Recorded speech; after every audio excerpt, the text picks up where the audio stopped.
நீங்கள் பார்த்துக் கொண்டிருப்பது தமிழ்நாடு முக்கிய செய்திகள்.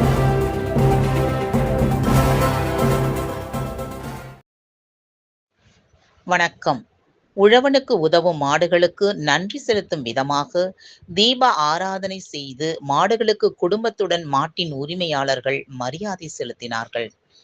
உழவு தொழிலுக்கு உறுதுணையாக விளங்கும் கால்நடைகளுக்கு நன்றி கூறும் நாளே இந்நாளாகும்.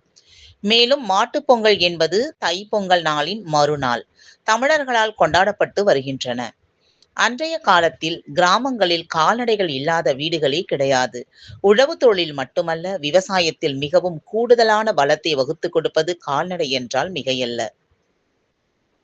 அதேபோல் திருவள்ளூர் அடுத்த புல்லரம்பாக்கம் அம்பேத்கர் நகர் பகுதியில் மக்கள் கால்நடைகளுக்கு மரியாதை செலுத்தும் விதமாக காலை முதலே மாடுகள் கட்டும் தொழுவத்தினை சுத்தம் செய்யப்பட்டு கால்நடைகளை குளிப்பாட்டி சுத்தம் செய்து மாடுகளின் கொம்புகள் சீவப்பட்டு பளபளக்கும் வகையில் வண்ணம் பூசி கூரான கொம்பில் குஞ்சம் அல்லது சலங்கை கட்டப்பட்டு கழுத்துக்கு தோளிலால் ஆன வார் சலங்கை கட்டி அழகுபடுத்தப்பட்டு மஞ்சள் பூசி குங்கும பொட்டிட்டு புதிய மூக்கணாங்கயிறு தாம்பு கயிறு அணிவித்து கொழுக்கட்டை கரும்பு துண்டுகள் பிரண்டை ஆவாரம்பூ ஆகியவைகளை மாலையாக கோர்த்து மாடுகளின் கழுத்தில் கட்டப்பட்டு அழகுபடுத்தப்பட்டன.